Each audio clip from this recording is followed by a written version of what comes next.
Bonjour, Bonjour. chers auditeurs, chères auditrices. Bonjour, je suis Semou Chilias, élève ingénieur à l'ESIT, Casablanca, et je vous souhaite la bienvenue sur Agora, The Deep Moroccan Leadership Podcast of ESIT. Agora est un podcast qui a pour mission d'accueillir les leaders reconnus dans leur entourage par leur patience, leur persévérance, leur sens d'abnégation, mais aussi leur capacité à fédérer une équipe entière derrière eux.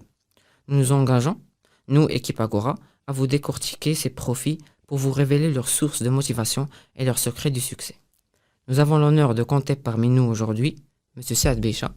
M. Saad Becha, bonjour. Merci d'avoir accepté notre invitation. Merci à vous, merci de m'avoir invité. Je suis très content d'être là. On l'est aussi. Merci beaucoup. Tout d'abord, M. Becha, nous avons souhaité commencer notre épisode par une petite description qui va aider vous, chers auditeurs et auditrices, à mieux vous connaître. Monsieur Saad, j'ai eu l'occasion d'assister à vos cours durant ma deuxième année ici à l'ESIT et je m'estime très chanceux d'avoir eu cette opportunité-là. Votre cours ne ressemble à aucun autre cours d'aucun autre prof. Vous avez une très belle méthode, une méthode très spéciale, si on peut dire unique, avec laquelle vous enseignez. Parmi les outils phares de votre méthode se trouve l'écoute. En effet, vous êtes pratiquement le seul prof que j'ai connu qui tolère à ce que l'élève finisse toute la question pour lui répondre. Il suffit juste de faire un tour dans les pendant la pause intercours pour vous croiser avec un ou deux étudiants en train de leur porter conseil. Ensuite, nous entamons votre parcours professionnel. Monsieur Saad Becha, vous êtes informaticien de base. Vous avez suivi une formation de 5 ans à l'Institut national des sciences statistiques et d'économie appliquée. Fin des études en 88, vous passez en 90 chez L'Oréal. Exact. Chez L'Oréal en tant que responsable de gestion industrielle et informatique. Puis en même temps, vous faites un diplôme en gestion d'entreprise à l'ISCAE qui va débuter en 1996. Exact. Puis ensuite, il va s'en suivre une expérience à l'international. Vous faites un diplôme en supply chain à l'université de Lyon, à l'UCLB, pour ensuite rejoindre Sotema en 1997 en tant que directeur logistique et système d'information. Exact. Ensuite, dans l'an 2000, vous êtes responsable logistique, achat et informatique auprès de Crouzet. Exact. Crouzet, vous restez chez Crouzet jusqu'en 2010, où vous allez gravir les échelons, responsable d'achat, logistique, système d'information, puis responsable d'activité continentale, pour ensuite une responsable unité de production et système d'information. En même temps, vous allez rejoindre Multibusiness en 2004. Vous lancez votre carrière d'enseignement en 2005 jusqu'à aujourd'hui. En 2011, pardon, vous êtes directeur chez Multibusiness. Monsieur Becha, j'espère que les éléments sont bien exacts et que c'est vraiment la réalité. Tout à fait, vous avez tout à fait épluché mon CV. Je vois que vous l'avez même un peu été dans le fond des choses. Ouais. Non, c'est tout ce que vous avez dit, c'est correct. D'accord, merci beaucoup. Donc, Monsieur Becha, si on commence par le commencement, vous êtes très jeune et vous allez, après votre baccalauréat, un baccalauréat scientifique, aller à l'INSEA. Alors, si vous pouvez nous dire pourquoi l'INSEA et quelles étaient les conditions qui vous ont fait choisir cette école-là. On va dire, bonjour à tous, bonjour à la chère audience. Donc, l'INSEA, c'était un choix, on va dire, qui était un peu un choix forcé. Après le bac, donc le bac scientifique, donc nous, on passait directement du bac directement vers les grandes écoles, on passait des concours, on était à peu près... on va dire que j'avais postulé pour 2 écoles qui étaient l'INSEA et l'INPT, donc l'Institut national des postes et télécommunications. Et puis à un certain moment, j'avais, on va dire, j'avais le choix entre les deux. Et puis à un certain moment, je me disais, quelle est l'école dans laquelle j'apprendrai autre chose que les maths, physique et la science. Et donc, j'ai suivi le conseil d'un ami qui était un peu plus âgé que moi, qui est passé par cette école-là, et qui m'a dit, bah, de toute façon, si tu veux absolument oublier le maths, physique et le reste, j'ai dit non, parce que les maths m'intéressaient, mais pas la physique et la science. Il m'a dit, ben, tu as bien, le choix est bien fait, c'est l'INSEA, parce que en optant pour l'informatique, tu vas être épanoui. Ben, c'était le cas parce que, en fin de compte, j'ai choisi l'école, j'ai fait mes études là-bas. Et puis, voilà, donc à un certain moment, je m'épanouissais parce qu'il n'y avait que les maths et la logique. La logique. Voilà. Un amoureux des maths, monsieur Béchat? Pardon? Un amoureux des maths? Oui. La passion, elle persiste, elle est là encore aujourd'hui? Non, elle est là. Parce que moi, à un certain moment, bon, c'est un peu dans la réflexion, mais à un certain moment, je me disais, pourquoi ne pas être un prof de maths au lieu d'être un prof logistique? Mais bon, bon, le parcours était parti comme ça, donc à un certain moment, on ne va pas revenir marche arrière. Mais j'ai toujours, quand je trouve un étudiant qui a des petits soucis en maths, je me précipite pour l'aider parce que ça me fait toujours plaisir de revenir marche arrière. Et j'ai un peu du mal à savoir que durant l'enseignement de mes étudiants, assez souvent, je ressors des formules mathématiques comme les identités remarquables, etc., que les étudiants d'aujourd'hui oublient parce que assez souvent, nous, on apprenait tout et que les étudiants d'aujourd'hui, à un certain moment, ils reposaient un peu sur leur calculette, sur leurs documents, etc. Donc, ça fait un peu la différence. Et est-ce que les maths, elle est encore cette compétence triviale pour gravir les échelons le plus rapidement possible? C'est-à-dire que quand on choisit une école, si on choisit une école qui est plus poussée maths, on a plus de chances d'accéder à un poste. C'est-à-dire que la compétence mathématique est une compétence clé auprès des jeunes demandeurs d'emploi. Non, pas forcément, parce que on peut trouver un peu des matheux, comme on peut trouver des physiciens, comme on peut trouver des scientifiques autres qui ont percé leur parcours pour arriver à des niveaux très hauts. Non, c'est-à-dire que pour moi, là, je pense que ma réussite dans mon parcours professionnel est due au fait que à un certain moment, j'ai fait de l'informatique, et dans l'informatique, on apprend beaucoup de logique. Donc on apprend l'analyse, on apprend à étudier tous les cas problématiques et essayer de trouver des solutions. C'est cette logique pure que vous aimez chez les maths? Oui, ça. De toute façon, les maths, c'est beaucoup de logique aussi. Oui. Ça, c'est clair. Oui. Mais ça ne veut pas dire que quelqu'un qui n'aime pas les maths ne va pas réussir sa vie. Je connais des gens qui n'aiment pas du tout les maths et qui ont réussi leur carrière professionnelle. Moi, je vous raconte un peu mon histoire, mais oui. Pour les autres, il y en a d'autres qui ont réussi aussi bien que moi, voire mieux que moi. Donc, Après, si on a un choix à faire, c'est-à-dire que si on doit choisir entre les maths et un autre domaine, on se sent bien dans les maths et on se sent bien en physique, est-ce que si je m'investis en maths, j'aurai de meilleurs résultats que si je m'investis en physique ou autre chose? Non, pas forcément.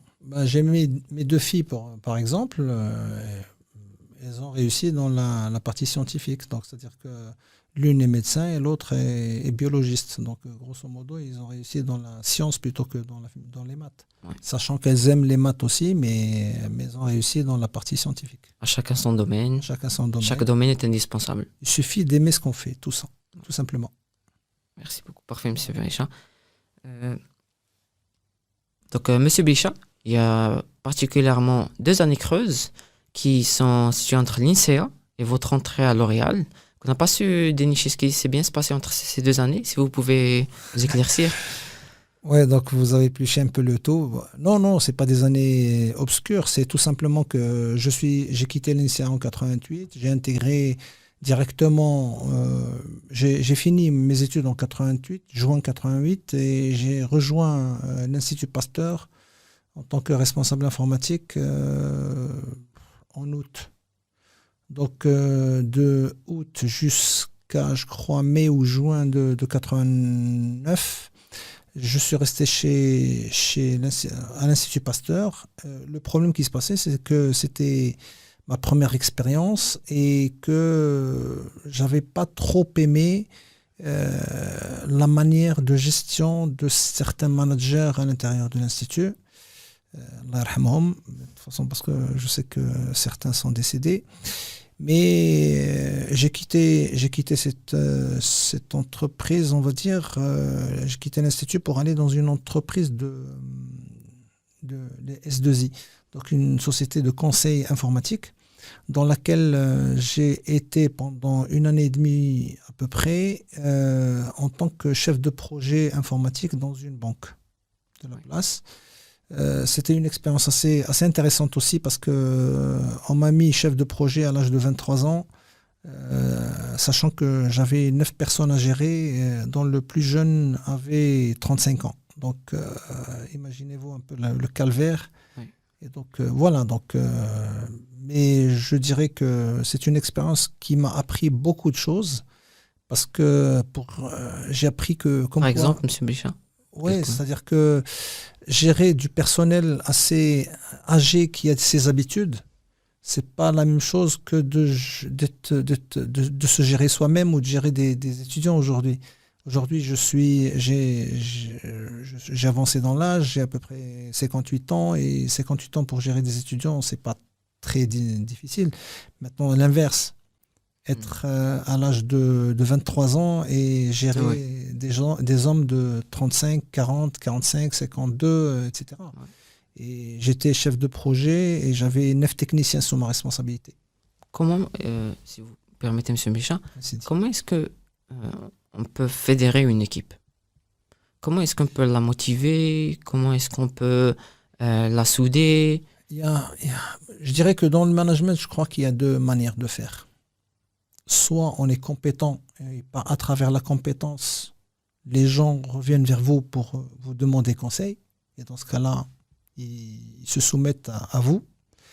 Et c'est ce qui s'est passé en 88-89. Et soit par la manière forte. Donc on fait peur aux gens, donc par le bâton. Voilà, donc c'est 2 manières de faire. Il y a ceux qui moi, j'ai vécu beaucoup d'expériences et j'ai vu beaucoup de managers. Il y a ceux qui percent leur voie par la compétence et c'est ceux qui réussissent. Il y en a d'autres qui percent leur voie à travers le fait de se dire c'est moi qui commande et c'est ma loi qui marche. Et ceux-là, ils font peur aux autres. Et donc, à travers la peur, vous savez que au Maroc, la plupart des employés sont des ouvriers, et donc l'ouvrier a toujours peur de perdre son emploi. Et pour ne pas perdre son emploi, il se soumet à la loi du manager ou du ressources humaines, de la responsable ressources humaines. Je me permets aussi de citer un petit exemple que vous en avez parlé en classe. Ouais. C'est-à-dire que vous aviez 2 sous-responsables. C'était, je pense, 2 femmes. Oui. Où l'une était sur le premier, c'est-à-dire elle va l'idée par l'exemple, tandis que la deuxième, elle va être dans l'approche, c'est-à-dire employé, chef, manager, où elle va se soumettre par la force, par la force, c'est-à-dire la force de la position, de sa position. Est-ce que c'est bien... Si je me rappelle bien. Je n'ai pas très bien saisi votre exemple. C'est-à-dire que vous en avez parlé en classe, qu'il y avait 2 personnes, 2 responsables avec vous. La première était où elle va aller sur le modèle de management que vous avez cité en premier lieu, c'est-à-dire qu'elle va leader son équipe par l'exemple, tandis que la deuxième, elle va plus être dans l'autorité que lui offre son emploi. Et ça, c'est des patrons. Ça, c'est pas. C'est parce que quand on est dans des multinationales, le problème qui se passe, c'est que chaque 3 ans, 4 ans, il y a un changement de responsable, de patron de l'entreprise. C'est-à-dire, dans la multinationale, il y a toujours un patron étranger, mais qui est étranger ou marocain, mais bon, de toute façon, après 3 ans, on le change. C'est des mandats. C'est des mandats. C'est des mandats de 4 ans. Et donc, il y a certains patrons qui veulent manager par la force. C'est-à-dire, je suis le patron, c'est moi qui dicte ce qu'il faut faire. Et il y en a d'autres qui comprennent un peu leur personnel et qui adhèrent à fédérer une équipe avec des objectifs bien définis. Par exemple, M. Béchach, si on se rend compte qu'on est face à la personne autoritaire, est-ce que ça vaut la peine, pendant tous ces 4 ans, de s'infliger toutes ces mauvaises paroles auxquelles on est victime? Est-ce que le poste mérite qu'on va se soumettre, mérite qu'on accepte d'accepter cette routine où on est, c'est-à-dire victimisé chaque jour. Est-ce que le poste, il est aussi, comment dirais-je, aussi important? Non, je dirais que ça dépend de votre poste. Parce que quand je prends le pauvre employé qui travaille au SMIC et qu'il n'a pas d'autre alternative, c'est-à-dire qu'il est là pour travailler, il subit. Il ne peut pas faire autrement. Ouais. C'est-à-dire que impossible pour lui de changer de boulot parce qu'en quittant l'entreprise, il va aller nulle part. Maintenant, en tant qu'ingénieur, en tant que responsable, ayant des diplômes dans la poche, après, vous restez pas, ça dépend de vous, tout simplement. C'est-à-dire que si vous avez une carrure ou une carapace assez solide pour subsister, il n'y a pas de souci. Mais bon, après, parce que tu te dis à un certain moment, il va changer, il va partir. Toi, tu restes et lui, il va partir. Mais après, c'est pour ça qu'à un certain moment, il faut se dire à un certain moment, je sortais assez souvent à mes étudiants, les étudiants des IT, et je crois que tu en fais partie, parce que je ne sais pas si tu te rappelles un peu d'un exemple que je disais tout le temps. Vos plus belles années sont les années estudiantines. Oui. Et qu'en sortant vers le milieu professionnel, il faut une belle carapace. Je disais assez souvent qu'il faut une Kalachnikov. Oui. Portez votre Kalachnikov avec vous. Bon, en général, avec ce genre de personnes, il faut être diplomate. Il faut savoir quand est-ce qu'il faut gueuler, quand est-ce qu'il faut subir, quand est-ce qu'il faut... C'est-à-dire que quand on est dans un milieu professionnel, il faut se dire, quel que soit le poste qu'on a, il faut être diplomate. Le professionnalisme, c'est la clé. Ah, ça, c'est la clé. C'est la clé du professionnalisme. Est-ce qu'on peut aller bien loin avec le professionnalisme? Est-ce qu'on peut dépasser les objectifs avec le professionnalisme? Professionnalisme et compétence, il faut avoir aussi de l'ambition. Oui. Donc, si vous êtes ambitieux, vous allez très loin. Vous êtes plutôt renfermé, pas d'ambition. Vous dites, de toute façon, demain sera fait d'une autre couleur. Oui. Ça ne va pas marcher. Oui. Parfait. Voilà. Donc, si on revient un peu à la période où vous étiez jeune diplômé, et il y a cette petite question qui nous vient des réseaux sociaux, qui est comment se démarquer des autres quand on est, c'est-à-dire quand on sort au marché de travail et quand on veut se démarquer des autres. Quelles est selon vous ces compétences-là à développer ou cette attitude à adopter pour se démarquer des autres? Au niveau du marché du travail. Au niveau des marchés de travail. Ok, donc en général, pour préparer son marché de travail, ce que je dis tout le temps à mes étudiants, c'est que le marché de travail commence à partir de l'école.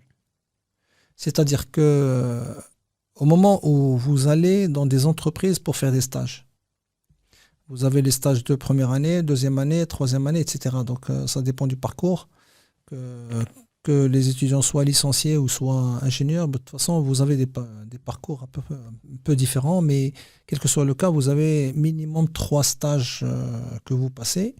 Sur je parle un peu surtout sur les 2 derniers stages de projet de fin d'études, c'est-à-dire le stage de fin d'études et le stage d'avant.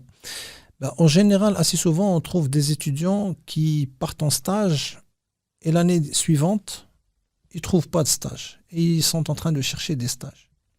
Par contre, on trouve d'autres étudiants qui sont partis en stage et quand on les revoit l'année suivante, l'ancienne entreprise dans laquelle il a fait son stage de 2e année le rappelle pour faire un stage de 3e année. Maintenant, on vous dit, la question est pourquoi ? Pourquoi les uns, on les appelle, les autres, on les rappelle pas ? Ben, tout simplement parce que le passage en stage dans une entreprise ne sont pas des vacances. Parce que le problème qui se passe, c'est que on se dit, on en a ras-le-bol d'étudier, on va maintenant se reposer. Donc on va en entreprise, on va faire ce qu'on veut, ce n'est qu'un stage, je vais apprendre des choses, peut-être que je vais rien apprendre, mais l'essentiel, il faut que je réussisse mon petit bout de rapport et puis ça va passer. Non, je suis désolé, parce que le problème qui se passe, c'est qu'il y a des étudiants qui se font recruter à partir des stages. Un stage, quand vous allez au stage, c'est pour ça que je dis que le démarrage commence à partir du stage. Parce que les stages, ils sont là pour vous inculquer, on va dire, les rouages du professionnalisme. Ouais. Et donc, quand vous allez en stage, assez souvent, je rentre pas, je vais pas au boulot à 8h, comme tout le monde, j'arrive à 8h30. Je suis en stage, je quitte à 11h30 au lieu de midi parce que je suis en stage. L'après-midi, je vais voir un peu mon encadrant pour lui dire je vais quitter à 4h au lieu de 5h ou 6h parce que je suis en stage. Vous donnez la mauvaise impression sur vous. Ça joue un rôle. Ça joue un rôle très important. Oui. Maintenant, il y a vous dites comment je peux me démarquer. Ben, vous pouvez vous démarquer à partir du stage parce que quand vous êtes en stage de PFE, vous réalisez votre rapport, vous faites votre stage, vous réalisez votre rapport. Qu'est-ce que vous faites de votre rapport ? Vous ramenez le rapport à l'école et vous laissez un rapport à l'entreprise, oui, entre les mains de votre encadrant. Moi, ce que j'ai toujours dit à certains de mes étudiants quand ils viennent me poser la question, je dis, de toute façon, si vous faites ça, ça peut marcher comme ça peut ne pas marcher. Maintenant, vous démarquez par rapport aux autres, c'est quand je prends mon rapport de stage, j'intègre mon CV dedans, oui, et je vais toquer la porte des ressources humaines, parce que c'est le recruteur de l'entreprise. Je toque la porte des ressources humaines, même si la personne qui est en face de moi ne m'a jamais vu, elle me verra pour une première fois. Bonjour monsieur, bonjour madame, je suis le stagiaire qui passe son stage, qui a passé 3 mois ici ou 4 mois. Ou 6, et que voilà, j'ai réalisé du travail, je voulais partager mon travail avec vous, et en même temps je vous laisse mon CV en cas de besoin, je suis là, de toute façon faites appel à moi, ça me ferait plaisir de travailler dans cette entreprise là, parce que j'ai toujours aimé travailler ici, j'ai fait mon stage et j'ai aimé un peu l'ambiance, et voilà, donc vous vous démarquez du premier coup. Oui. C'est-à-dire que la première personne à laquelle va penser la ressource humaine, le moment où il y aura un besoin de recrutement, c'est vous. Donc il faut persévérer, oui, il faut savoir se bouger. Il faut pas attendre. Oui. Ça ne vient pas tout seul. Oui. Donc c'est pour ça que je dis que le premier point, c'est le stage. Le point de départ, c'est le stage. Après, quand vous allez... aujourd'hui, quand vous cherchez du boulot, qu'est-ce que vous faites ? Enfin, que font les étudiants ? Ils envoient par LinkedIn. Aujourd'hui, les réseaux sociaux en général sont le meilleur moyen de véhiculer votre... Mais le problème, c'est que tout le monde fait la même chose. Oui. Vous ne pouvez pas... Sincèrement, quand vous envoyez des milliers, enfin des centaines de demandes à des entreprises à droite et à gauche, oui, vous n'avez pas de retour, ça veut dire qu'il y a un problème. Oui. Le problème, c'est que vous ne ciblez pas votre entreprise. Il ne faut pas revenir à la traditionnelle, c'est-à-dire aller... À quoi Aller à l'entreprise, toquer la porte. Non, même toquer la porte. Aujourd'hui, il y a des agents de sécurité un peu partout dans les entreprises. Donc, automatiquement, vous n'arrivez jamais à toucher les ressources humaines, les recruteurs.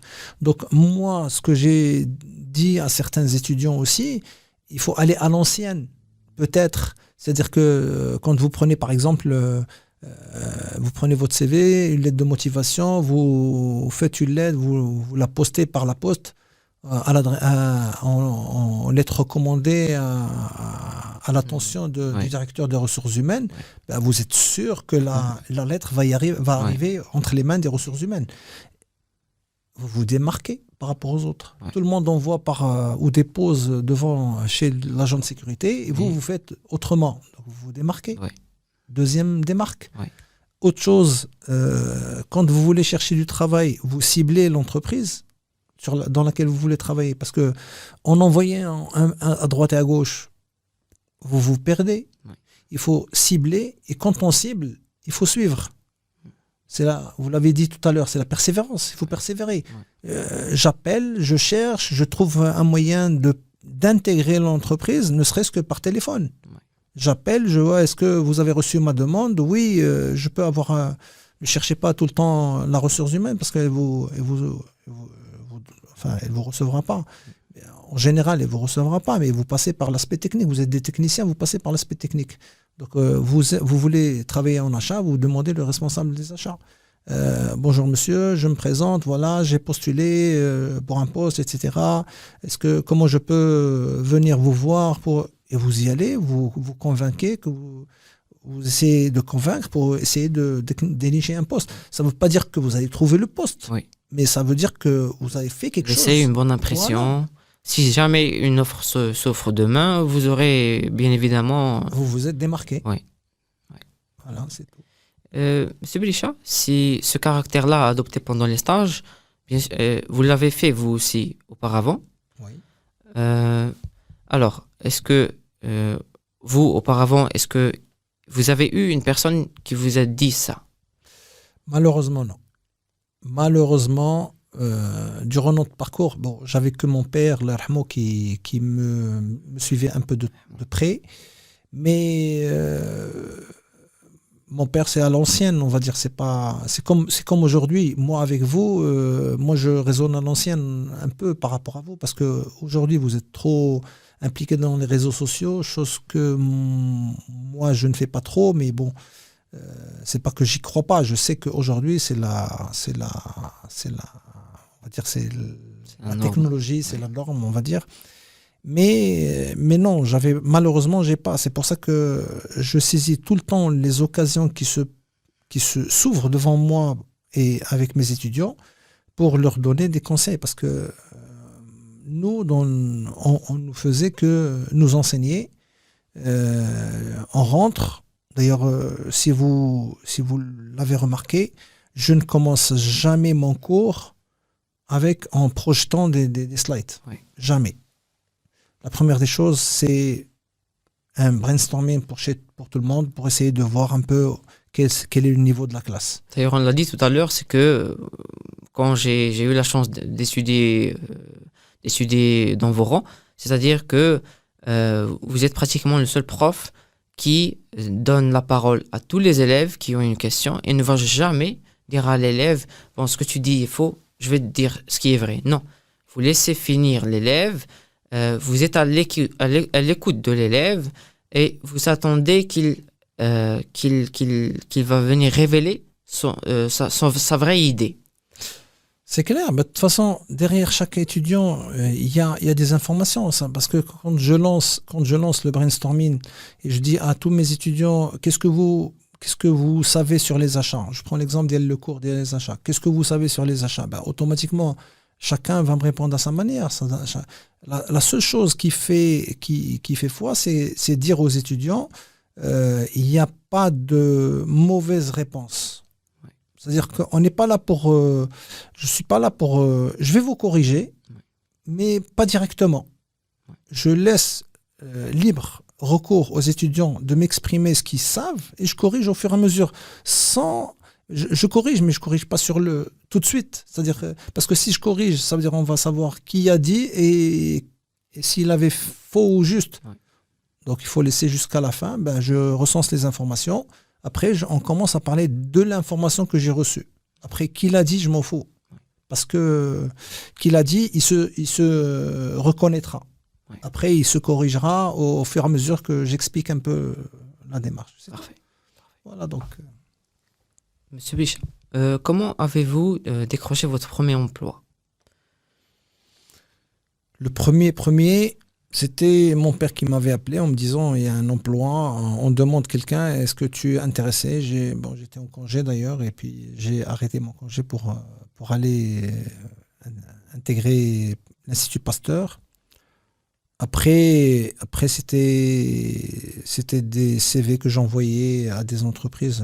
Notamment, j'ai envoyé mon CV à L'Oréal, et puis, pardon, avant L'Oréal, c'était la société de service. Donc, on m'a appelé pour voir un peu ce que je vaux. Donc, j'ai passé des entretiens qui ont donné leurs fruits. Et puis après, de bout en bout, c'est comme ça que je faisais. Et tout en étant dans une entreprise, je n'arrêtais jamais de passer des entretiens. C'est-à-dire qu'en étant chez L'Oréal, si peut-être, je ne sais pas, je ne connais pas le chiffre exact, mais en étant chez L'Oréal, je suis resté pendant 7 ans, 8 ans chez L'Oréal. Pendant les 8 ans, j'envoyais, à l'époque, il y avait des annonces qui se faisaient sur le journal, sur les journaux, et à chaque annonce qui m'attirait, j'envoyais mon CV, ma lettre de motivation, et assez souvent, ça a accroché. Et j'allais aux entretiens, je passais des entretiens, et tant que je me voyais bien chez L'Oréal, je me disais toujours, je vais pas changer, mais je vais juste un peu voir un peu le marché, ce qu'il vaut. Donc, c'était pas le salaire qui vous poussait à chercher un autre emploi, c'était juste par passion de rester à jour. Au départ, oui, mais à un certain moment, quand on arrive au stade, on se marie, on a des enfants, on a des charges, etc. Après, on change un peu d'optique. Mais au départ, c'était ça. Au départ, c'était juste un peu pour voir un peu ce qui se passe, pour être à jour, pour ne pas perdre la main, on va dire. Donc, les motivations changent au fur et à mesure des étapes de notre vie. Certainement. Quand on est jeune employé, qu'on n'a pas de famille, qu'on est seul, on peut se permettre de passer d'un emploi à un autre. Non, c'est pas ce que j'ai dit. Il faut faire attention. Parce que une entreprise, quand vous avez un recruteur qui voit que vous êtes ingénieur, vous sortez de votre école, et qu'à un certain moment, vous sautez d'une entreprise à une autre, on va dire c'est pas une personne stable. Donc il y a un problème chez vous. Oui.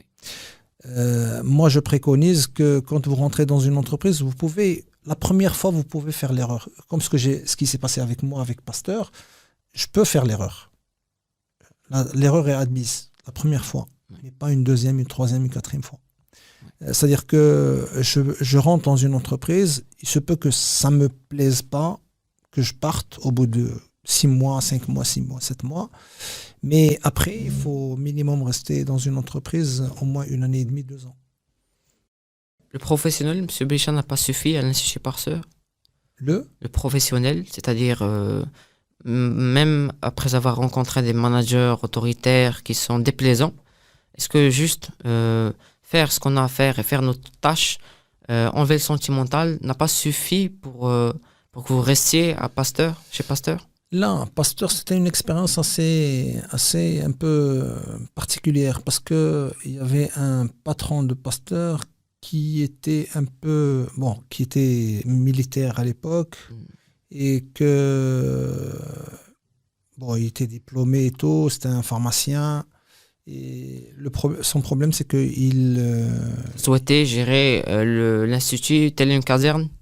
À peu près. Mais sa manière de faire était un peu bizarre. Même les militaires n'arriveraient pas à ce stade de... Ouais. Il insultait tout le monde. Donc c'est... Allah yarhamou, de toute façon, il a fait son passage. Mais bon, après, Après, bon, c'est son style de management, je dirais. Ouais. Donc, en plus de ça, j'étais très jeune. Donc, Ouais. je sortais d'une école, je ne savais pas comment gérer, personne ne m'avait dit il faut être diplomate. Ouais. Donc, je suis sorti, j'étais un peu choqué et puis j'ai quitté. Donc, après. Vous êtes sorti sans promesse d'embauche ou vous étiez avec... Non, non, j'étais embauché. Vous étiez embauché Ah chez oui, eux? j'étais embauché chez eux dès le départ. Mais on m'a refusé ma démission. On m'a dit, il m'avait texto dit, je vais vous poursuivre en justice. Je lui ai dit, bah, de toute façon, faites ce que vous voulez. Moi, de toute façon, je quitte l'entreprise. Après, de rien n'était? Non, Rien? non, il n'y a rien n'a été. Non, non. C'est des paroles en l'air et puis c'est tout. Donc, des fois, bon, de toute façon, il faut se fier à son instinct. Après, c'était, pendant tout votre parcours, c'était l'expérience la plus difficile? Non, c'était la première expérience. Oui. Pas la plus difficile, mais la première expérience. La première expérience, de toute façon, tous les étudiants vivent la première expérience. Donc la première expérience, on ne sait pas où on va, qu'est-ce qu'on va faire, on va rencontrer qui, comment ça va se gérer. Donc il y a trop de questions et on plonge. Ouais. On ne sait pas quelle est la profondeur. Après, soit c'est une profondeur assez profonde, soit tu arrives à gérer. Mais bon, assez souvent, on n'a pas.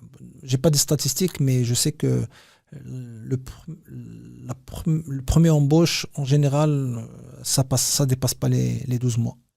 Oui.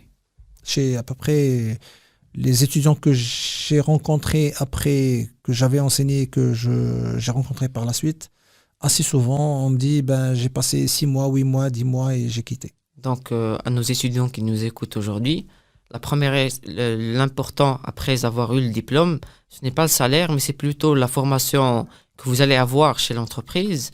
Et après, vous pourrez passer et, disons, argumenter pour avoir un salaire un peu plus, voire passer vers une entreprise. Ben, en général, il faut savoir une chose. C'est-à-dire que quand vous êtes en entreprise, votre première embauche, on va dire, c'est pour se dire, j'ai trouvé du travail. Ça, c'est la première des choses. Parce que vous passez d'un statut d'étudiant à un statut employé. Je suis professionnel. J'ai trouvé mon premier embauche, mon premier emploi. Maintenant, le premier emploi, c'est bien, mais est-ce que ça concorde avec ce que tu veux ou pas? Assez souvent, non. Ça peut. Je connais des gens, des étudiants qui, dès le premier emploi, ils sont restés 20 ans, 22 ans dans la même boîte. Donc ça a matché. Ça a matché. Et il y en a d'autres, et c'est la majorité, pour lesquels le premier emploi n'a pas été au-delà de 12 mois. Maintenant, qu'est-ce qui fait que ça va pas, c'est pas une règle générale. C'est-à-dire qu'à un certain moment, il faut se dire que les 5 premières années après études, c'est des 5 premières années d'apprentissage. Ça dépend du secteur d'activité dans lequel vous allez être. D'accord. Mais c'est des 5 premières années d'apprentissage.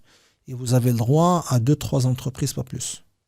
2-3 entreprises. Maximum. Il faut faire très attention à ça. Très attention à ça. Parce que le problème qui se passe, c'est qu'on va dire que la première est une peut-être première expérience, comme j'ai dit tout à l'heure. Maintenant, la deuxième et la troisième, il faudra au moins stagner 1 année et demie, 2 ans. Oui. Il faut se dire aussi que quand vous rentrez, vous négociez votre salaire, le salaire que vous avez, que vous avez négocié, c'est le salaire que vous aurez presque durant toute la période de travail. C'est-à-dire que vous aurez des augmentations, mais les augmentations... Il ne faut pas s'éloigner de ce qui est convenu. Tout à fait. Donc, ils vont être autour de 5-10%, maximum 10%, mais bon, en général, c'est 5%, 5, voire moins. Donc, qui dit 5% dit que vous allez vous avancer avec un salaire très modeste. Même si on monte les échelons, si on passe de responsable à manager. Ça ne veut rien dire. C'est-à-dire que tu as le titre, oui. mais ça ne veut pas dire que le salaire suit. Oui. Moi, j'ai travaillé, quand je vous ai dit, de toute façon, j'ai un diplôme d'informaticien et j'ai un diplôme de logistique achat. À chaque fois que je postule pour un poste de logistique achat, on me colle l'informatique au dos, automatiquement. Parce que j'ai un diplôme, donc on me dit, vous prenez aussi les systèmes d'information. Mais ça ne veut pas dire que je vais le salaire négocié, je vais leur dire, j'ai logistique achat, il faut me rajouter 30% de mon salaire ou 50% de mon salaire parce que je prends un troisième poste. Tu prends de la charge de travail, Oui. mais le salaire est le même. Il ne suit pas. Non, forcément, il ne suit pas. Oui. Maintenant, si on vous donne... c'est pour ça qu'à un certain moment, on vous dit, il faut quand vous rentrez dans une entreprise, il ne faut pas non plus moisir dans l'entreprise parce que la première fois vous rentrez, vous avez un salaire, Oui. plus ou moins, comme j'ai dit, 5%. Au bout d'une année d'expérience, vous changez de boîte, vous avez 20% d'augmentation en allant chez une autre entreprise. Oui. Vous négociez les 20%. Vous allez chez la troisième entreprise après 2 ans d'expérience dans la deuxième, vous avez à peu près encore 20-30% de plus. Mais arrivé à un certain niveau de salaire, ça n'augmente plus. C'est-à-dire que ça stagne. C'est-à-dire que même si vous changez de boîte, c'est pour ça qu'à un certain moment, il faut se stabiliser quelque part. Après, est-ce qu'on aura cette motivation, si on atteint ce plafond de verre salarial, est-ce qu'on aura toujours cette motivation de dépasser la limite de la créativité, de donner encore de son audace, de sa persévérance? Est-ce qu'on a toujours cette motivation-là? Ça dépend de la personne. Moi, de toute façon, arrivé à un certain moment, par exemple, je prends mon exemple, arrivé à un certain moment, je suis arrivé au plafond, et comme je suis arrivé au plafond, je me suis dit, est-ce que c'est pas le moment de devenir entrepreneur? Donc, c'était une motivation personnelle pour dire, de toute façon, aujourd'hui, travailler pour les autres, pourquoi ne pas s'acharner et travailler pour soi-même? Et donc, je me suis dit, de toute façon, il faudra que je passe vers l'entrepreneuriat. Peut-être ça me résoudra les problèmes. C'est multi-business? C'est multi-business, ouais. C'est multi-business. Ouais. Et vous en êtes... est-ce que ça a été un bon choix d'aller vers multi-business? Écoutez, c'est différent. C'est d'autres horizons, d'autres aventures, d'autres... Plus libre aussi? Non. On dit plus libre, oui. Mentalement, quand à la réflexion, vous dites je travaille pour moi, donc je suis libre. Même avec l'autodiscipline qu'on s'impose? Oui. Vous êtes aussi libre que l'air. C'est-à-dire que quand vous travaillez pour vous, vous ne sentez pas le travail. Quand vous travaillez pour les autres, vous sentez le travail parce que vous êtes tout le temps stressé par les indicateurs, par les tableaux de bord, par le suivi des autres, etc. Mais quand vous travaillez pour vous-même, vous faites vos propres tableaux de bord. Donc, vous avancez à votre rythme. Vous voulez foncer, vous êtes ambitieux, vous voulez aller très vite, vous allez travailler nuit et jour, samedi, dimanche, et vous ne comptez plus le temps. Cette motivation, M. Béchat, elle est encore là, même à des âges avancés de la vie? Oui. De toute façon, ça dépend. C'est-à-dire que moi, à un certain moment, je me suis lancé là-dedans.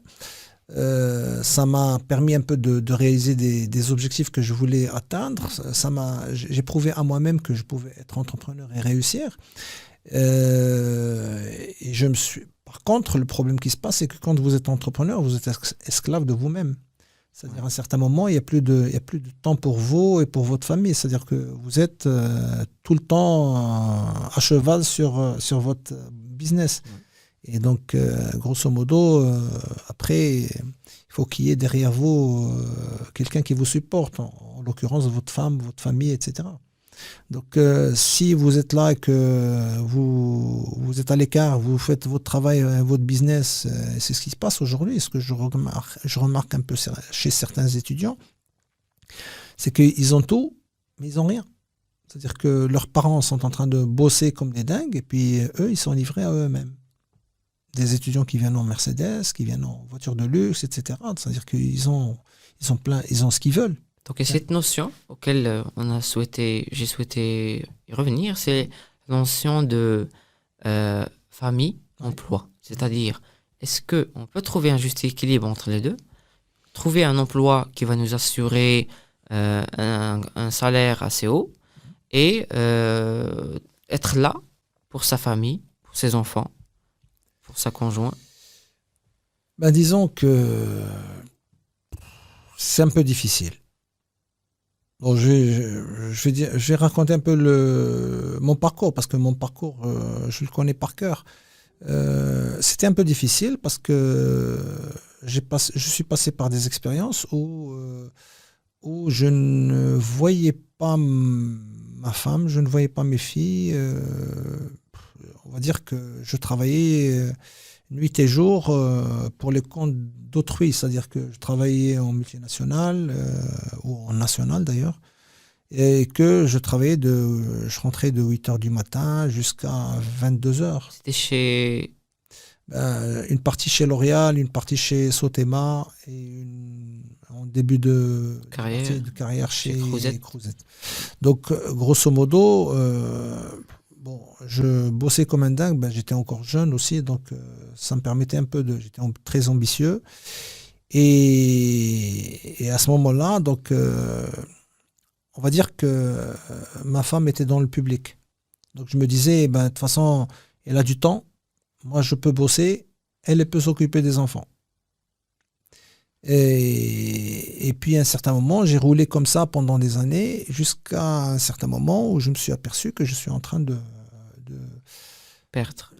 pas de perdre, non. C'est-à-dire que je suis en train Éloigné. de m'éloigner un peu de ma famille. Je ne savais pas ce qui se passait au sein par rapport à mes filles, c'est-à-dire que quand elle est malade, je sais qu'elle est malade, mais bon, qu'est-ce qui s'est passé? Est-ce qu'elle a été, sa mère l'a emmenée chez le médecin, etc., chez le pédiatre, etc. Mais après, c'est le soir que je rentre, parce que quand je suis au boulot, j'oublie tout, parce que je me consacre à mon boulot, je le fais correctement, donc automatiquement, j'ai pas le temps de réfléchir à autre chose. Et puis quand je rentre le soir, ben forcément, tout le monde dort.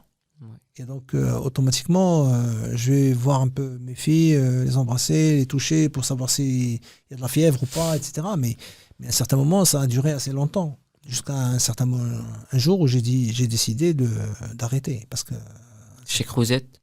chez Crouzet. Ouais. Et vous êtes. Qu'est-ce qui s'est passé bien exactement? Vous avez passé une responsabilité plus moindre? Non. C'est juste un petit incident qui m'a un peu réveillé. Tout simplement parce que je travaillais, on va dire, nuit et jour, et puis je faisais des heures supplémentaires, bon, étant cadre qu'on ne comptabilise pas, ce qui est un peu normal. Donc, et un jour, ma femme était occupée, et puis j'ai dit, elle m'a demandé d'emmener ma fille qui était malade au médecin. Et le patron à cette époque m'avait appelé en me disant, j'avais envoyé un texto au patron lui disant, bah, de toute façon, ce matin, je vais arriver un peu en retard parce que j'ai ceci et cela. Il m'a dit, il n'y a pas de souci, mais quand tu viens me voir. Quand tu reviens, viens me voir. Je lui ai dit, ok, il n'y a pas de souci. En rentrant, bon, il m'a fait signer, il a voulu me faire signer une demi-journée de congé. Parce qu'il m'a dit, il faut que tu consommes tes jours de congé. J'avais 72 heures de congé que je devais prendre. Si je me rappelle bien, c'était bien. Vous avez enchaîné 4 années sans prendre de congé. 4 années sans prendre de congé. Je parle de congé, sans tenir compte des heures et des nuits que je passais, et des week-ends que je passais au boulot sans comptabiliser. Et quand je suis arrivé, j'étais un peu choqué. Et donc, à partir de là, je me suis dit, c'est pas normal. Pourquoi vous avez pris cette décision de ne pas prendre congé? Non, parce que j'avais trop de travail. Et puis, je me disais qu'il faut bosser, il faut bosser. Faut pas lâcher l'entreprise? Faut pas lâcher. C'était pas que vous prévoyez de sortir de l'industrie? Non, du tout. Non, à cette époque-là, non. J'avais jamais pensé quitter l'entreprise. C'est-à-dire que c'était juste on va dire le revers de la médaille. C'est-à-dire que j'étais tellement loyal à l'entreprise qu'à un certain moment, je me suis rendu compte que l'entreprise était ingrate. Et donc, comme l'entreprise, ça m'a choqué. Et comme ça m'a choqué, ça m'a remis la tête en place. Je me suis dit, de toute façon, je passe beaucoup de temps en entreprise et à la fin, on me traite de cette manière-là et je n'ai pas accepté. Ouais. Et à partir de ce moment-là, j'ai commencé à faire mes heures normales et j'ai dit à mon patron, le même, je lui ai dit, à partir de maintenant, je suis responsable de mes enfants. C'est moi qui les ramène le matin. Ensuite, je viens au boulot. Et le soir, c'est moi qui vais les ramener chez eux, à la maison. Est-ce Donc, que vous étiez aussi productif? Productif, oui, je faisais mon boulot. Mais je ne faisais pas plus. J'ai décidé de ne pas faire plus. C'est-à-dire qu'avant, vous faisiez des heures supplémentaires qui vont venir améliorer... Pas forcément. Je prends un exemple. C'est-à-dire que le patron, il faisait ses heures. Il travaillait et que quand il voulait faire une réunion, c'était à partir de 17h. Après, on reste jusqu'à 20h, jusqu'à 21h. Oui. Après, on s'en fout. À un certain moment, quand j'ai senti cette ingratitude, je me suis dit, à partir de là, je rentre à 8h. C'est entièrement votre droit. C'est mon droit, oui. De garder les horaires que la loi a fixés. Oui, mais il faut se dire que là, j'étais pas diplomate non plus. Parce que ça, c'est brusquer un peu les choses. Ça peut aller à l'encontre de votre avenir aussi. Heureusement, ça m'a pas trop impacté, parce que le patron savait que je travaillais, j'étais trop fidèle à l'entreprise. Mais dans un autre cas, ça aurait pu aller vers... licenciement. Peut-être. Il a reconnu son erreur, le patron? Non, pour lui, c'est pas une erreur. C'est le professionnalisme. C'est du professionnalisme. Il faut rester professionnel, c'est tout. Donc après j'ai tenu tête pendant un mois et demi. Après, je me suis un peu relâché encore. Mais je faisais un peu la part des choses. J'ai compris qu'il fallait faire trouver l'équilibre. Il faut trouver l'équilibre. Mais je sais qu'il y a des gens, enfin la plupart des gens qui réussissent, et j'en ai quelques exemples. De toute façon, c'est quand on travaille, quand on veut réussir dans notre travail, en général, on arrive très difficilement à joindre les deux. C'est très difficile. C'est soit le boulot, c'est soit la famille. Maintenant, quand on veut avoir les deux, c'est-à-dire le boulot et la famille, c'est-à-dire qu'il ne faut pas trop rêver. Parce que le boulot, c'est comme la famille. Tu veux réussir, il faut bosser. Il faut travailler, il faut bosser comme un dingue au boulot. Comme ça, tu peux grimper les échelons. Maintenant, s'il y en a d'autres qui bossent et toi, tu fais le mariole, tu veux faire l'équilibre et tu dis je rentre à 8h, je sors à 6h, il faut dire bye-bye à tes ambitions. Parfait. Voilà. J'ai souhaité revenir vers la phase où vous aviez quitté le Maroc pour suivre votre master en supply chain à MBA, pardon. À l'université de Lyon. Oui. Alors ce choix, on entend ici, chez nous les étudiants, que malheureusement au Maroc, il faut avoir un diplôme à l'étranger pour accéder à des hauts postes ici au Maroc. C'est-à-dire que c'est une étape nécessaire pour avoir cette opportunité-là, si on peut dire. Qu'en pensez-vous ? Si je vous suis, de toute façon, pas forcément, parce que je sais que aujourd'hui, il y a les études qui sont faites au sein. Je prends l'exemple de l'ESIT que je connais bien. Si les études qui se font au sein de l'ESIT sont des études qui sont faites par des gens qui sont des professionnels, des professeurs professionnels, qui soient des vacataires ou là des titulaires, enfin c'est des gens, des permanents. Moi, je sais que quand on compare les études qui sont faites ici, que quand on va vers les entreprises, je pense que le cursus universitaire préconisé par l'ESIT est un cursus qui est complet. C'est-à-dire quoi? C'est-à-dire qu'à un certain moment, quand vous êtes ingénieur, vous sortez demain de l'école, vous allez dans une entreprise, en général, vous n'allez pas être surpris parce que tous les outils qui sont utilisés en entreprise, vous les connaissez. Vous les avez déjà vus, ne serait-ce que vus. Mais l'essentiel, c'est que vous les connaissez. Voilà, donc à un certain moment, il n'y a pas à dire qu'une école est meilleure qu'une autre. Je sais que qu'on est là pour s'initier et après développer les compétences en ligne, sur le terrain, en entreprise. Exact. Mais on ne trouvera jamais de cursus où on va apprendre la compétence à 100%. Là, il n'y a pas de apprendre à 100%. C'est-à-dire que vous allez avoir, on va dire, un package global. Et à partir de là, c'est-à-dire que moi j'enseigne les achats par exemple au LI, au CP, etc. C'est-à-dire que demain, il y a certains qui vont faire les achats, il y en a d'autres qui vont faire autre chose. Mais au moins vous avez des notions sur la matière. C'est-à-dire qu'à un certain moment, vous n'allez pas rentrer bredouille, sans armes, sans rien du tout. C'est-à-dire que vous êtes équipé pour. Oui. Ça, c'est l'avantage. Maintenant, je reviens à votre question. Différence entre formation étrangère, formation locale.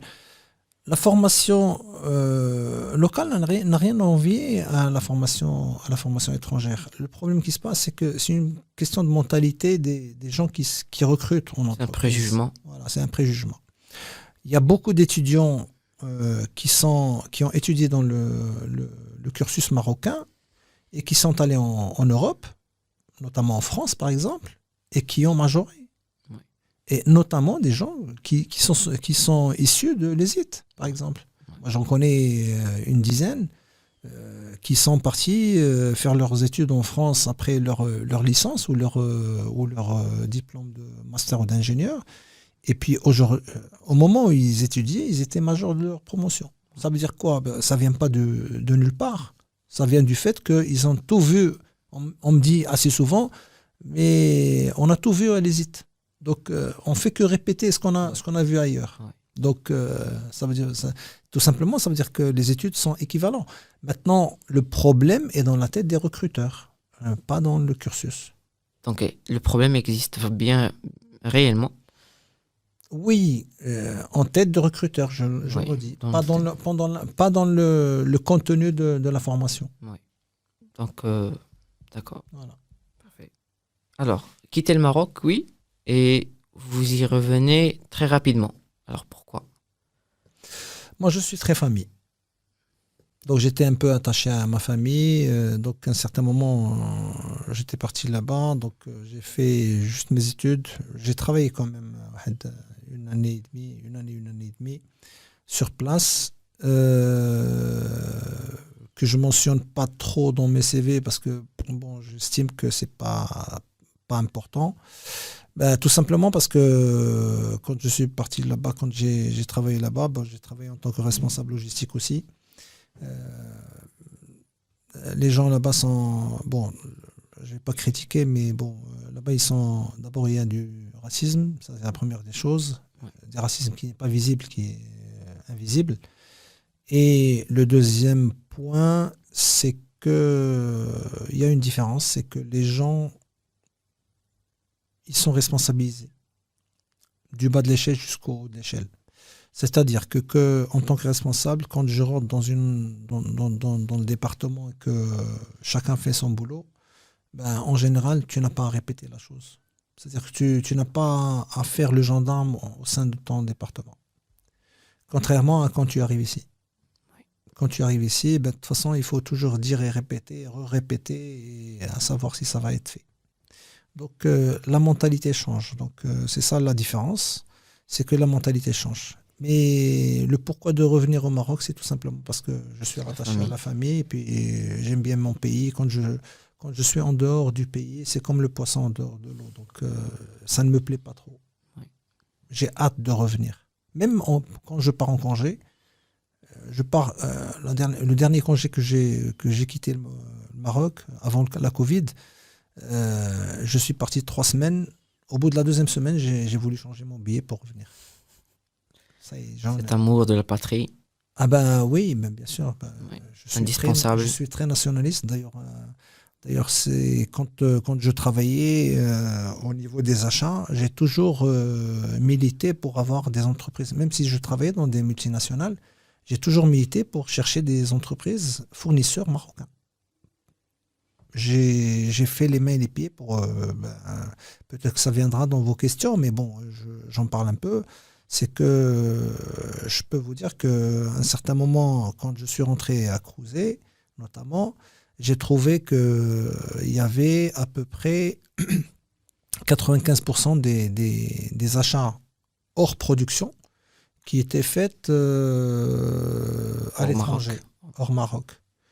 Et je me suis challengé au bout de 3 ans de travail ardu, c'est pas acharné. Je me suis retrouvé avec 98% des achats hors production locaux. Une fierté nationale. Ben, moi, je dis quelqu'un qui ne travaille pas pour son pays n'a pas lieu d'exister. Une, Soit on aime son pays et on travaille pour, soit on n'aime pas son pays. Et puis, les gens qui disent que je vais aller ailleurs pour travailler ailleurs, c'est mieux. Moi, je dis non. On peut travailler un peu partout. Il suffit de vouloir travailler, d'essayer comme on dit, بالعربية شمر عليه يديك. Après, vous l'avez fait sans reconnaissance, c'est-à-dire que les personnes. Non, non, non, il y a eu une reconnaissance. C'est-à-dire qu'il y a eu de la reconnaissance. Parce qu'il y a eu de la reconnaissance. Et des fois, il y a de l'éthique. De temps à autre, il y a quelque chose une petite gifle qui vient de droite ou de gauche à laquelle tu t'attends pas et tu te dis, ben, c'est pas normal. Ouais. Mais en général, il y a eu de la reconnaissance à tel point que la maison mère m'a demandé d'acheter des choses pour elle. C'est-à-dire que j'ai commencé à acheter au Maroc et à envoyer en France.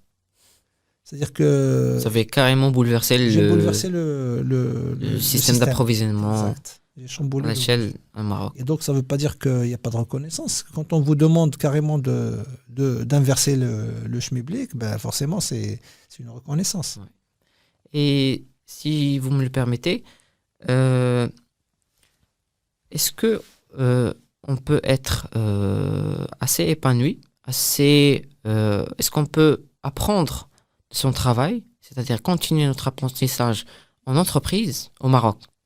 C'est-à-dire que si le niveau en Europe est élevé et que aujourd'hui on dit qu'en Europe ou qu'aux États-Unis, on a une avance de 5 ans. À mon sens, quand vous intégrez une multinationale, vous êtes dans une multinationale, donc vous êtes à l'étranger.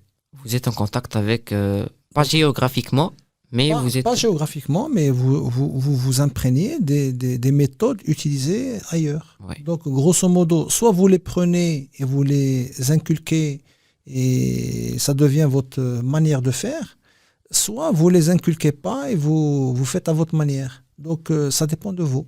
Ouais. Donc, à mon sens, il n'y a pas de différence parce que avant, les multinationales n'étaient pas là. Aujourd'hui, on est un pays où les multinationales sont en train de pousser comme des champignons. Donc, ce qui fait que on a des entreprises dans lesquelles on peut apprendre. Ouais. Dans les Marocaines, on peut apprendre aussi parce qu'en fin de compte, les outils qui sont utilisés à droite et à gauche, c'est les mêmes parce qu'il n'y a pas de changement. C'est un peu la mentalité qui diffère, c'est tout. D'accord, parfait. Après, on entame maintenant la partie questions. Oui. Les questions qu'on va venir récolter de l'Anonymous Box et de nos réseaux sociaux. Pour la box, nous avons la question sur la fonction achat. Pourquoi cette fonction elle effraie tant les jeunes diplômés?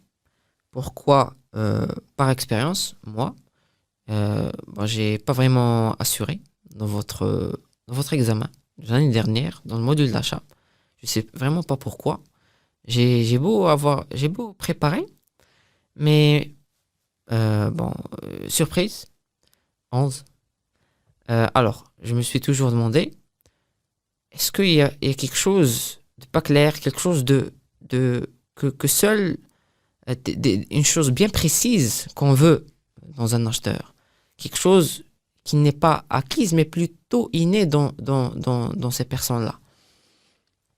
Non, je pense pas qu'il y ait de l'inné, parce que on, l'achat s'apprend. Aujourd'hui, je vais vous donner un exemple très simple.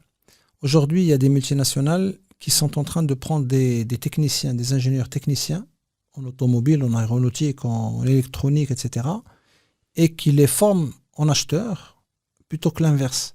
Pourquoi? Parce que on se dit, de toute façon, quelqu'un qui a réussi ses études d'ingénierie, il peut devenir acheteur facilement en le poussant, enfin, en le formant, c'est-à-dire en lui donnant des formations adéquates, il peut devenir acheteur. Les achats, ça s'apprend on va dire, au bout de 6 mois, 12 mois de formation sur les achats. Vous pouvez être acheteur. Après, effectivement, il y a le terrain. Oui. Vous allez apprendre toutes les techniques, mais le terrain, c'est pas vraiment ce que vous allez apprendre c'est pour ça que c'est pas ce que vous allez apprendre un peu sur les modules ou sur les formations. C'est pour ça que assez souvent, quand je donne mon cours sur les achats, assez souvent, je fais appel aux expériences personnelles et professionnelles que j'ai subies, ou que j'ai suivies, ou que j'ai faites, ou que j'ai réalisées avec mes étudiants. Pourquoi? Parce que c'est les modèles sur lesquels on peut bâtir un peu les choses. Parce que c'est pour ça que je dis qu'il y a le théorique, la théorie et la pratique. Donc la pratique, c'est assez souvent ce qu'on a vécu. Donc ça ne veut pas dire que je suis né acheteur. J'ai fait des erreurs aussi en étant acheteur, Oui. jeune acheteur. Oui. J'ai fait des erreurs que je ne commets plus. Oui. Donc automatiquement, c'est pas inné. Oui. Donc C'est acquis, il faut travailler c'est sur acquis, soi. il faut travailler. Mais voilà, donc pour revenir à votre note, si vous me demandez de revoir votre copie, je le ferai avec plaisir. Non, mais bon, c'est-à-dire que des fois quand on a l'impression de tout comprendre, c'est-à-dire que je pense, pour répondre à ta question par rapport à ta copie, c'est pas le fait d'avoir 11 ou 12, ça ne réduit pas un peu les choses en disant je suis fait pour les achats ou je ne suis pas fait pour les achats. C'est tout simplement une note qui reflète un peu un niveau de compréhension de la chose. C'est-à-dire que dans mes examens, par exemple, quand je pose un contrôle, il y a des QCM, par exemple. Et sur le QCM, je pose une question à laquelle vous avez 3 réponses, Oui. ou 4 réponses. Oui. Ces 4 réponses, quand vous les regardez, vous les lisez, ils sont presque identiques. Oui. Et donc, impossible de faire la différence. Mais par contre, dedans, quand vous lisez une phrase, il y a une absurdité qui est au milieu de la phrase. Oui. Soit vous êtes concentré sur votre questionnaire et vous répondez, vous lisez la phrase et vous décelez l'absurdité, soit vous la lisez en la survolant, on va dire. Ouais. Si vous la survolez, vous ratez votre réponse. Mais si vous précisez, vous rentrez un peu dans le détail, vous la lisez correctement, vous allez voir que vous allez vous y retrouver. Je vous parie que je vous donne aujourd'hui votre copie, le même examen. Après avoir su ce petit astuce. Voilà. Et puis, vous allez réussir. On va sortir du 11. Voilà. Vous allez sortir du 11 et vous allez être vers les 17. Après, si on reste dans les achats, oui. Si vous permettez, vous êtes professeur formateur en achat, vous avez occupé des postes en achat, vous êtes père, vous êtes père de filles. Oui. C'est-à-dire qu'au jour d'aujourd'hui, on va trouver plus d'acheteuses que d'acheteurs. Oui. Alors, pourquoi? Plus d'acheteurs que d'acheteuses. Bon, en général, on fait beaucoup plus. Moi-même, quand j'étais acheteur, responsable des achats, directeur des achats, etc., au départ, je recrutais beaucoup d'hommes. Parce que je me disais, un homme, c'est quelqu'un de coriace, c'est quelqu'un d'audacieux, on va dire, ce sont les compétences demandées dans un acheteur. Pour être acheteur, il faut être audacieux, il faut être courageux, il faut être quelqu'un qui sait dire non, quelqu'un qui peut s'opposer à des choses, quelqu'un etc. Le problème qui s'est passé, c'est que au fur et à mesure du temps, je me rends compte que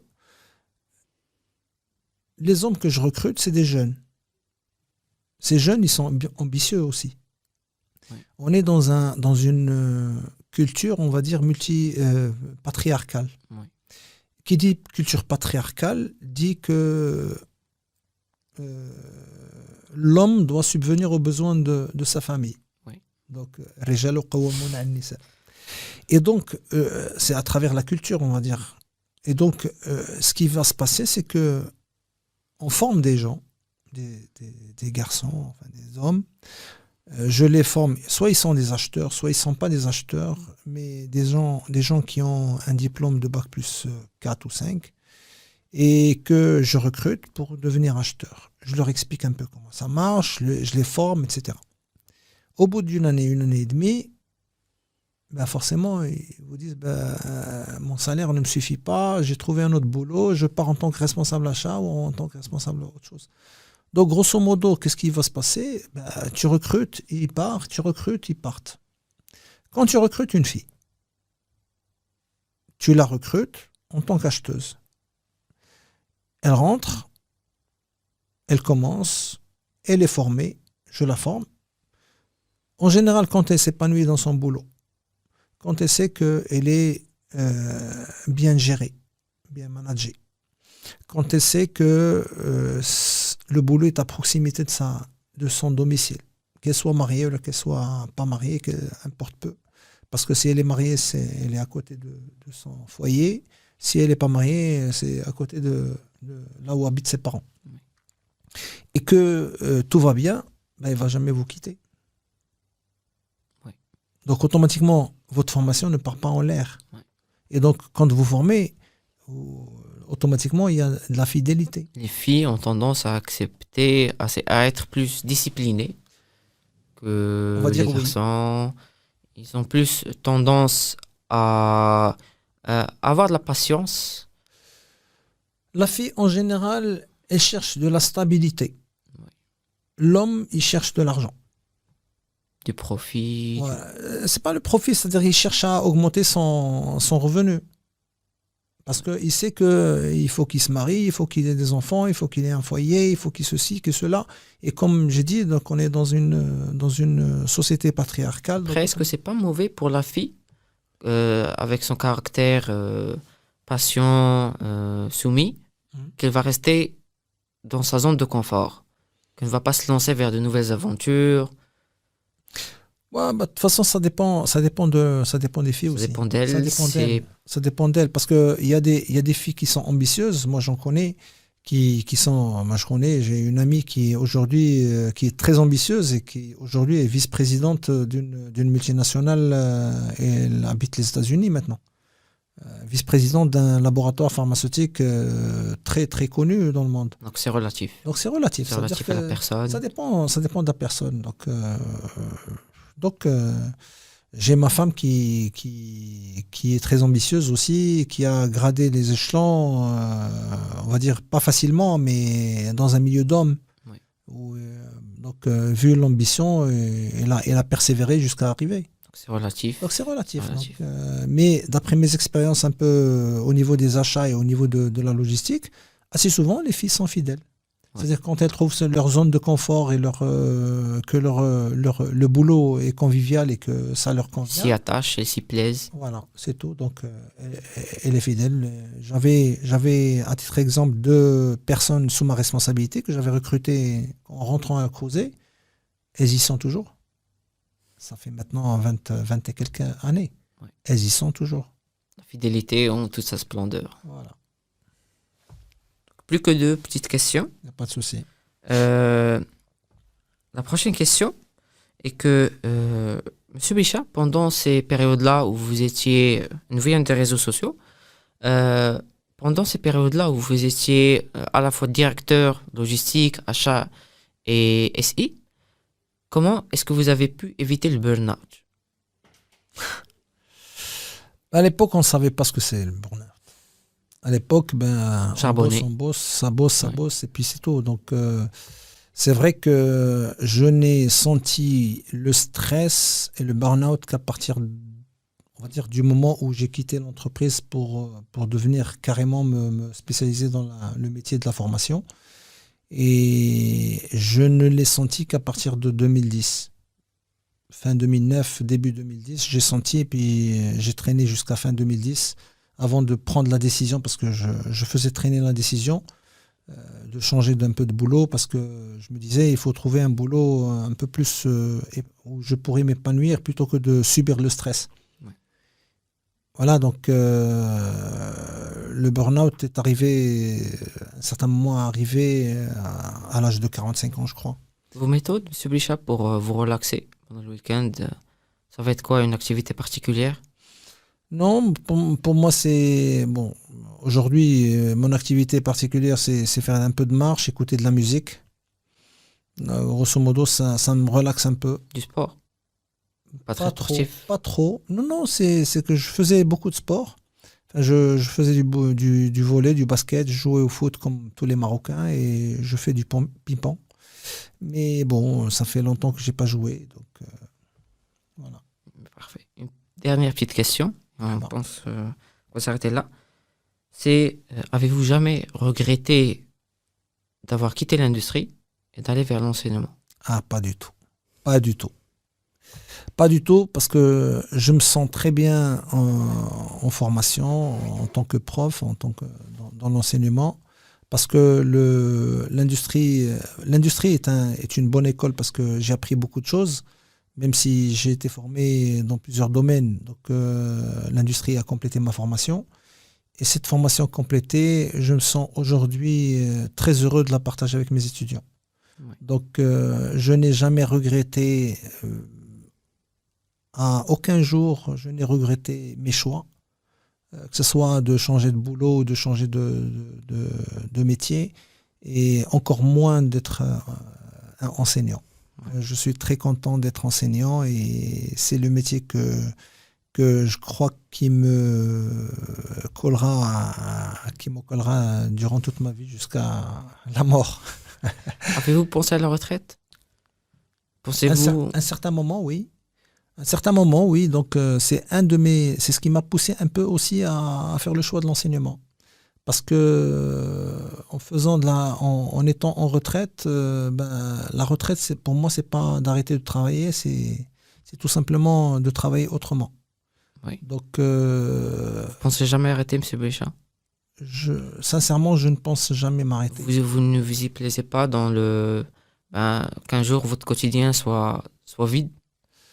À un certain moment, j'avais peur de ça. Donc, l'enseignement me permettra de rester toujours actif. Et voilà, donc, on en parlait dernièrement avec ma femme. Je lui dis, de toute façon, je pense que je m'arrêterai jamais. Je serrerai un peu les freins de telle manière à ce que je ne continue pas à la même cadence. Mais à un certain moment, il faudra continuer, mais tout doucement. Parfait. Merci beaucoup, M. Bichat, pour tous ces détails. Merci à vous. Merci beaucoup pour avoir accepté notre invitation. C'est moi qui vous remercie infiniment, et puis merci à tous les intervenants. Je sais que ça n'a pas été facile. Oui. Mais bon, l'essentiel, c'est qu'on est là, on a fait notre boulot. Merci infiniment, M. Bichat, Bon d'avoir courage. accepté, de se lancer dans quelque chose qui vient de se lancer, quelque chose qui vient quelque chose qui vient d'être lancé à l'ESIT, et d'avoir adhéré au concept, même sans avoir eu de preuves. Je vous remercie énormément au nom de toute l'équipe Agora, et à vous, chers auditeurs, chères auditrices, d'être restés jusqu'ici. Je vous donne rendez-vous pour un prochain épisode sur Agora, de Deep Major Leadership Podcast. Merci à vous.